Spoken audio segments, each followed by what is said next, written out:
Gold trusted gold buyers మీరు తాకట్టు పెట్టిన బంగారాన్ని విడిపించి ఈ రోజు ఉన్న మార్కెట్ ధరకు కొనబడను. ఇప్పుడు మీరు ఆల్రెడీ సీజన్ చూసారు, మీకు ఎవరు నచ్చారు అంటే అందరూ బాగానే ఆడుతున్నారు. ఎవరితో ఉండాలనుకుంటున్నారు? నేను ఎవరితో ఉండాలనుకోవట్లేదు, గేమ్ ఎవరితో ఉండడానికి వెళ్ళట్లేదు, మనం ఆడడానికి వెళ్తున్నాం.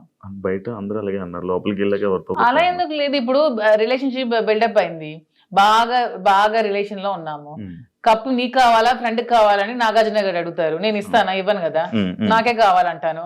దానికి ఎందుకు మన రిలేషన్షిప్ మెయింటైన్ చేసి బాధపడి, రిలేషన్స్ మెయింటైన్ చేసి నామినేట్ చేయడానికి కూడా బాధపడాలి? చేయకూడదు, అసలు చేయలేము. నేనైతే చేయలేను. మిమ్మల్ని నామినేట్ చేస్తే చేయనియండి, నేను అవుతా రిలేషన్స్ చేయనియండి, జనాలు ఆదరిస్తారు.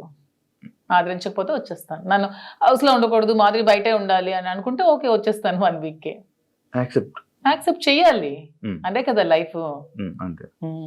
నేను ఇంకోటి, ఇది పర్సనల్ క్వశ్చన్ అనుకోవచ్చు, లేకపోతే ఏదైనా అనుకోవచ్చు.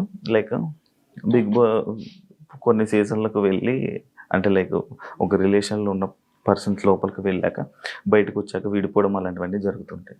అవును, వాళ్ళు సరిగ్గా లేకపోతే అదే జరుగుతుంది, తప్పే ఉంది. ఏదో మనం బయట ఇలా ఉంటే బోట్లు పడతాయి, ఇలా ఉంటే జనాలు ఆదరిస్తా అనేది చాలా తప్పు. మనం మనలాగే ఉండాలి. ఆబ్వియస్లీ కంపాటబిలిటీ కుదరకపోతే వాళ్ళు రాంగ్ గా ఉంటే విడిపోవచ్చు, తప్పే ఉంది. రివ్యూస్ చూస్తుంటారా బయట? లేదు, నేను చూడను. అసలు మీకు బిగ్ బాస్ మీద ఐడియా ఉందా? ఉంది. ఏముంది? Big boss. మీకు బిగ్ బాస్ అంటే ఏమనుకుంటున్నారు? బిగ్ బాస్ అంటే ఒక బిగ్గెస్ట్ రియాలిటీ షో, ఒక నేషనల్ ఛానల్లో ఒక మంచి ప్లాట్ఫామ్. వెళ్ళిన ఎవరికైనా సరే అది మంచిగా యూజ్ చేసుకుంటే మనం మంచిగా లైఫ్ లో షైన్ అవ్వచ్చు. దాన్ని ఎక్కడైనా మనం మిస్యూజ్ చేసుకుంటే అక్కడే ఉండిపోతాం నెగిటివ్ గా. సో యూజ్ చేసుకునే విధానం బట్టి ఉంటుంది. ఒక మంచి ప్లాట్ఫామ్ వాళ్ళు కలిగించినప్పుడు మనం మంచిగా ఆడి మంచిగా జనాల ఆదరణ సంపాదించుకొని బయటకు వచ్చా కూడా దాన్ని మంచిగా యూజ్ చేసుకొని మనం ఇంకొంచెం స్థానానికి ఎదగొచ్చు అని నేనైతే అనుకుంటున్నాను. మంచిగా ఆడడం అంటే మనం జెన్యున్ గా ఉండాలి. మీరు అన్నట్టు అవి కాకుండా జెన్యున్ గా ఉండాలి. మీరు జెన్యున్ అనుకుంటారు కానీ బయట అలా అందరూ అనుకోరు కదా. అనుకుంటే ఆదరిస్తారు, అనుకోకపోతే 1 week లోనే పంపిస్తారు. బయట ఒకవేళ మీకు నెగిటివ్ అయినా యాక్సెప్ట్ చేస్తారా నెగిటివిటీని? నేను ఎక్స్ప్లెయిన్ చేసుకోగలను, ఏదైనా మా రిలేషన్షిప్ ఎలా ఎక్స్ప్లెయిన్ చేసుకొని చెప్పాను అది కూడా ఎక్స్ప్లెయిన్ చేసుకుంటారు. మీ జర్నీ గురించి, మీ గురించి ఏమైనా ఆడియన్స్ చెప్పాలనుకుంటున్నారా వెళ్ళే ముందు? 100% నాకు ఈ ప్రజలే నన్ను ఇంత ఈ స్థానానికి తీసుకొచ్చారు, నన్ను ప్రజలే ఆదరించారు. మీ ఆదరణతోనే నాకు ఈరోజు బిగ్ బాస్ అవకాశం వచ్చింది, మీ ఆదరణతోనే నేను హౌస్ లోకి వెళ్తున్నాను. అదే విధంగా మీ సపోర్ట్ నాకు ఇంకొంచెం ముందుకెళ్తూ నాకు ఇంకొంచెం మీరు ముందుకు నడిపించాలని కోరుకుంటున్నాను. మీరు టాస్క్లు ఆడగలరా? ఎందుకు ఆడలేను? మీకు అంత వీక్ గా కనిపిస్తున్నాను అంటే ఒక ఉమెన్ మదర్ అంటే టాస్క్లు ఆడలేదా? నేను అలా అనలేదండి, టాస్క్లు సంజన గారు కూడా ఆడుతున్నారు కదా, లైక్ అలా మీరు ఓకేనా? ఎప్పుడు ఆడలేదు కదా, లైక్ అలా. అసలు లేడీస్ అందరూ కూడా ఆడగలరు.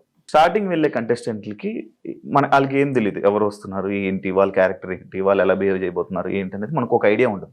కాకపోతే వైల్డ్ కార్డ్ వాళ్ళకి ఒక ప్లస్ పాయింట్ ఉన్నది, అంటే ఏ కంటెస్టెంట్ ఎలా ఆడబోతున్నాడు, ఏ కంటెస్టెంట్ ఎలా ఆలోచించబోతున్నాడు, వాడు ఏం చేయబోతున్నాడు, వాడి స్టెప్స్ ఏంటి అనేది మనకు ముందే ఒక ఐడియా ఉంటుంది. అంటే మీరు మొత్తం చూసారా ఈ 4 weeks? నేను మొత్తం చూడలేదు, అప్పుడప్పుడు చూస్తున్నాను. వాళ్ళకి ఎలా తెలియదో మాకు కూడా వాళ్ళు ఎలాగో తెలియదు. నాకు వాళ్ళ పేర్లు ఇప్పుడు తెలుసు అంతే, అంతకుమించి నాకు తెలియదు. అందులో మాస్కులతో ఆడినప్పుడు వాళ్ళు ఎప్పుడు ఎలా మారుతారో కూడా ఎవరికి తెలియదు. ఈ రోజు ఇలా ఉండొచ్చు, రేపొద్దున ఇంకొకలా ఉండొచ్చు. ఒక రోజు ఒకలా గేమ్ ప్లాన్ ఉంటుంది వాళ్ళు, ఇంకో రోజు ఇంకోలా ఉంటుంది.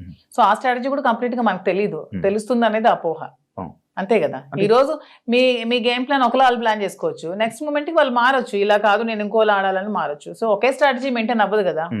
అంటే లైక్ మాస్క్లు అని చెప్పి అన్నారు కాబట్టి ఎవరైనా మాస్క్ పెట్టుకుని ఆడుతున్నట్టు అనిపిస్తుంది? అందరూ ఆడుతున్నట్టు అనిపిస్తుంది, ఎవరు జెన్యున్ గా లేరని అనిపిస్తుంది. మీరు వెళ్ళాక మిమ్మల్ని కూడా మాధురి గారు ఎందుకో మాస్క్ వేసుకొని ఆడుతున్నారు అని అంటే మీరేం? నేను వచ్చాక క్వశ్చన్ చేస్తే ఆన్సర్ నేను చెప్తాను, మీకు అలా అనిపిస్తే. నేను వెళ్ళిన తర్వాత మీకు నేను ఏమైనా మాస్క్ వేసుకున్నట్టు అనిపిస్తే, వచ్చిన తర్వాత మీరు ఇదే క్వశ్చన్ మీకు ఉంటే అప్పుడు ఆన్సర్ చేస్తాను. మిమ్మల్ని ఎప్పుడు ఇంటర్వ్యూలో తప్ప బయట మీ గురించి తెలియదు, మీ ఎమోషన్స్ గురించి తెలియదు. ఎలాంటి విషయాల్లో మీరు కోపడుతుంటారు, ఎలాంటి విషయాల్లో మీరు ఎమోషనల్ గా డౌన్ అవుతుంటారు? నాకు చాలా విపరీతమైన కోపం వస్తుంది యాక్చువల్గా, చాలా అంటే చాలా కోపం. అసలు ఆ కోపాన్ని ముందు ఎలాగా అంచుకోవడానికి నేను ఒక ప్లాట్ఫామ్ అనుకుంటున్నాను. శ్రీనివాస్ గారు చాలా చెప్తున్నారు, చెప్పి పంపిస్తున్నారు. చాలా కోపం, అక్కడ ఏదైనా ఒక అన్యాయం జరుగుతోంది, అక్కడ తప్పు జరుగుతోంది, అది బాగాలేదు, అలా చేయకూడదు అలా అనే మూమెంట్ నాకు అనిపించినప్పుడు నాకు చాలా అసలు ట్రిగ్గర్ అయిపోతాను, చాలా కోపం వచ్చేస్తుంది. అంటే ఎవరైనా ట్రిగ్గర్ చేసి అది మీ వీక్నెస్ కదా. నేను ఎవరైనా ట్రిగ్గర్ చేస్తే ట్రిగ్గర్ అవ్వను, నాకు అది నచ్చకపోతే ట్రిగ్గర్ అవుతాను. అదే మీకు నచ్చని పనులు ఎవరో చేస్తారు, మరి వీక్నెస్ అవుతుంది కదా, అలా ప్రతిసారి ట్రిగ్గర్ అయిపోతుంది. ట్రిగ్గర్ అయ్యి వాళ్ళకి చెప్తాను, అది చేయకూడదు, మీరు ఇలా చేయండి, ఇది కరెక్ట్ కాదు, కరెక్ట్ చేసుకోండి అని చెప్తాను. వింటే ఓకే, వినకపోతే ఇంకా వాళ్ళ ఇష్టం. అండ్ ఇంకొకటి, చాలామంది సీజన్స్లో అంటే మీ ఏజ్ కేటగిరీ గ్రూప్ ఉన్న పీపుల్ ఫాస్ట్గా ఎలిమినేట్ అయిపోయి వచ్చేసే ఛాన్సెస్ ఎక్కువ అనమాట. అది కాకుండా వైల్డ్ కార్డ్స్ కూడా లోపలికి వెళ్ళిన వెంటనే ప్రతిసారి అంటే ఎందుకు ఎక్కువ రోజులు సస్టైన్ అవ్వలేము, లోపల ఉండలేము అని బయటకు వచ్చేసే కానీ ఆ భయంతో ఎందుకు యాక్సెప్ట్ చేయడం, ఫస్ట్ వెళ్తే బాగుంది కదా అని అనిపించలేదా? అలా ఏం లేదు, వైల్డ్ గా ఉంటాను కాబట్టి వైల్డ్ కార్డ్ అనుకుంటున్నాను. అది అర్థమవుతుంది వైల్డ్గా ఉంటారని. దాంట్లో ఎందుకు అంటే మీ ఏజ్ మేము గెలవకూడదా, మేము ఆడలేమన్నా మీ ఒపీనియన్, ఎందుకు మమ్మల్ని సపోర్ట్ చేయరా పబ్లిక్ సపోర్ట్ చేస్తారు అంటే నేను ఆ విధంగా అంటే మీరు అన్నారు కదా మీ ఏజ్ వాళ్ళు వచ్చేస్తారు, మీ ఏజ్ వాళ్ళు త్వరగా వెళ్ళినట్టు. అది అనేది జనాలు ఒక ఒపీనియన్, జనాలకి ఒక ఒపీనియన్ అలా ఉండిపోయింది. ఎందుకు ఉండిపోయింది అంటే అది ఎందుకు నాకు అర్థం కాదు. ప్రతిసారి ఆ సీజన్ లో అలా జరగడం వల్లేమో, ప్రతి సీజన్స్ లో అలా జరగడం వల్లేమో. మేము సరిగ్గా గేమ్ ప్లే చేయలేమా, మేము సరిగ్గా స్ట్రాటజీ ప్లాన్ చేయలేమా, మేము ఫిజికల్ గేమ్స్ ఆడలేమా, మేము అన్ని 100% పర్ఫెక్ట్ గా ఇచ్చినప్పుడు మమ్మల్ని మేమే ఎందుకు ఎలిమినేట్ అవుతామని అనుకోవాలి. అంటే ఇప్పుడు మీకు అంటే లైక్ ఇంత బిఫోర్ ఇంటర్వ్యూలో చూసాను, నాకేమో డబ్బుకు అంత పెద్ద కరువు ఏం లేదు, నా దగ్గర కావాల్సినంత డబ్బు ఉంది అన్నారు. అంటే మీ డబ్బు ఉన్న వాళ్ళు అక్కడ బాత్రూమ్లు కడమంటే బాత్రూమ్లు, గిన్నెలు కడమంటే గిన్నెలు, కింద తోడమని తొడగలరా? అదే కొంచెం కష్టం. అదే ఇలాంటి విషయస్ ఉంటాయి కదా, అలా దానికోసం అడిగాను క్వశ్చన్. కానీ శ్రీనివాస్ గారు దాన్ని కూడా నాకు మెంటల్ గా ప్రిపేర్ చేశారు, అంటే ఏ సిచ్యువేషన్ లో కూడా ఇలా ఉండాలి. ఇక్కడికి వచ్చాక కడిగిద్దామనా? నేను అసలు చీపురు పట్టుకుంటేనే అతను చూడలేరు. అదే మరి ఇప్పుడు అక్కడ అలా ఉంటాయి. అది కాకుండా మిమ్మల్ని అనరాని మాటలు అంటుంటారు. నాకు ఇష్టమైనది, నాకు వంట వచ్చు కదా, నేను వంట చూస్ చేసుకుంటాను, వాళ్ళకి చేయమని. అంటే మీకు నచ్చింది ఎవరు కదా, అది బిగ్ బాస్, అది బిగ్ బాస్ రిక్వెస్ట్ చేసుకుంటాను. మంచిగా మాట్లాడా. మీ జర్నీ నేను తెలుసుకోవాలనుకుంటున్నాను. లైక్ అన్ని ఇంటర్వ్యూస్లోనే లైక్ ఏదో అంటే ఇప్పుడు జరుగుతున్న ట్రెండింగ్ టాపిక్స్ ఇది, కానీ మీ జర్నీ ఏంటి, మీ ఎమోషనల్ స్టోరీ ఏంటి, అసలు మీ ఫస్ట్ నుంచి ఎలా ఇక్కడ దాకా ఇలా రావడానికి కారణాలు ఏంటి? నా జర్నీ కావాలంటే మీరు యూట్యూబ్లో ఓపెన్ చేస్తే మొత్తం జర్నీ వచ్చేస్తుంది, అది మ్యాటర్ చూసుకోండి.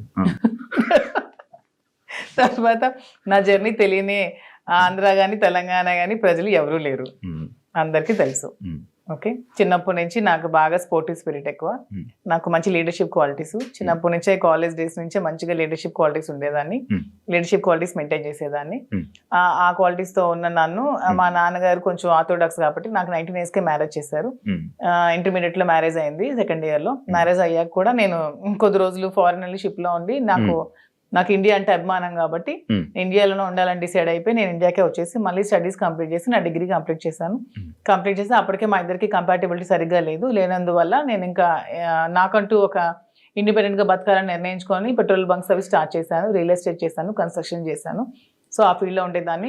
ఇంకా కొంచెం మైండ్ డీవియేషన్కి డాన్స్ క్లాసెస్ ఫ్రీగా చెప్పాను. ఫ్రీగా చాలా మందికి, వేల మంది పిల్లలకి, విద్యార్థులకి ఫ్రీగా డాన్స్ నేర్పించాను. భరతనాట్యం, లేడీస్కి కోలాటం డాన్స్ అవి నేర్పించాను. చాలా సోషల్ యాక్టివిటీస్ చేశాను. ఇవన్నీ యాక్టివిటీస్ చూసి గమనించి నన్ను పాలిటిక్స్లోకి ఇన్వైట్ చేశారు. ఇన్వైట్ చేశాక పాలిటిక్స్లో కూడా చాలా యాక్టివ్గా పార్టిసిపేట్ చేశాను. బాగా తిరిగేదాన్ని, బాగా ప్రజలతో ఇంకా కొంచెం మమేకమై తిరిగినప్పుడు నాకు వస్తున్న ఫేమ్ని, నా పడుగుతున్న గ్రాఫ్ని తట్టుకోలేక నా పార్టీలో ఉన్న చాలా మంది నన్ను తొక్కాలని చూశారు. ఆ సిచ్యువేషన్లోనే చాలా నన్ను బ్యాట్ చేయాలని ట్రై చేశారు. ట్రై చేసినప్పుడు నా పరిస్థితులు కూడా బాగాలేనందువల్ల, నేను దూరంగా ఉండడం వల్ల, శ్రీనివాస్ గారు కూడా ఇదే సిచ్యువేషన్లో దూరంగా ఉండడం వల్ల మా ఇద్దరం ఒకటై పెళ్లి చేసుకుందాం, తర్వాత లైఫ్ లీడ్ చేస్తాం, తర్వాత బిజినెస్ పెట్టాం, చాలా మందికి జాబ్స్ ఇస్తున్నాం, చాలా మందికి ఫుడ్ పెడుతున్నాం, లైఫ్ లీడ్ చేస్తాం. ఇది నా స్టోరీ. ఇంత ఫాస్ట్ స్లో మరి ఇంకా 1000 మందికి ఉద్యోగాలు ఇవ్వాలని నా కళ. త్వరలో నెరవేర్చాలని భగవంతుని కోరుకుంటున్నాను. హైదరాబాద్ లో ఇంకొన్ని బ్రాంచ్లు పెడుతున్నాను, వైజాగ్ లో నా బ్రాంచ్ స్టార్ట్ చేస్తున్నాము. సో ఇలా ఇంకొంచెం ముందుకు వెళ్తూ ఇంకొంతమందికి ఉపాధి కల్పిస్తూ లైఫ్ లీడ్ చేయాలనేది నా కోరిక. మీ జర్నీకి బిగ్ బాస్ జర్నీకి సంబంధం ఏంటి? నా జర్నీ చూసి నచ్చి బిగ్ బాస్ కి రమ్మని ఇన్విటేషన్. ఏం చెప్పారు జర్నీలో? ఎవరు చెప్పాలి? అడుగుతారు కదా కొన్ని. నాకు ఎవరు అడగలేదు, వాళ్ళు చూసి నా దగ్గర. అదే లైక్ అదే వదిలేండి. మీ జర్నీకి, ఇప్పుడు బయట ఉన్న జర్నీకి బిగ్ బాస్ జర్నీకి ఏంటి? బిగ్ బాస్ జర్నీ చేసాక తెలుస్తుంది. బయట ఉన్న జర్నీకి ఇంకా జర్నీ చేయలేదు, చూసారు కదా, వెళ్తున్నాను కదా. మరి నేను జర్నీ చేస్తుంది, మీరు వెళ్తారు, మీరు గోవా వెళ్ళి వచ్చారు బాబు, మీరు మీ గోవాలో ఎలా ఉంటుందో తెలుస్తుంది. నేను ఇంకా వెళ్ళలేదు కదా, నేను జర్నీ చేసి వచ్చాక అప్పుడు చెప్తాను. డిఫరెంట్ కదా. ఇప్పుడు మీ పొలిటికల్ బ్యాక్గ్రౌండ్ అంటే బయట ఉన్నదానికి డిఫరెంట్, అంటే బిగ్ బాస్ లో ఉన్న కంటెస్టెంట్ ఆ గేమ్ అంతా డిఫరెంట్. అదే శివ గారు ఉమ్, అక్కడికి వెళ్ళి ఎక్స్పీరియన్స్ చేసి వచ్చిన తర్వాత Hmm. అప్పుడు మళ్ళీ మనం ఇంటర్వ్యూ చేసుకున్నప్పుడు ఉమ్. నా పొలిటికల్ లైఫ్ ఇది, నా బిగ్ బాస్ లైఫ్ ఇది అని చెప్పడానికి ఉంటుంది. ఇంకా నేను ఎక్స్పీరియన్స్ చేయలేదు. లేడీస్ అనగానే లైక్ గొడవలు ఎక్కువ. ఎందుకు గొడవలు ఎక్కువ లేడీస్ అంటే? మీకు ఎలా కనిపిస్తున్నాం మేము గొడవలు ఎక్కువ? మీకు లేడీస్ అంటే గొడవలే కనిపిస్తుంది.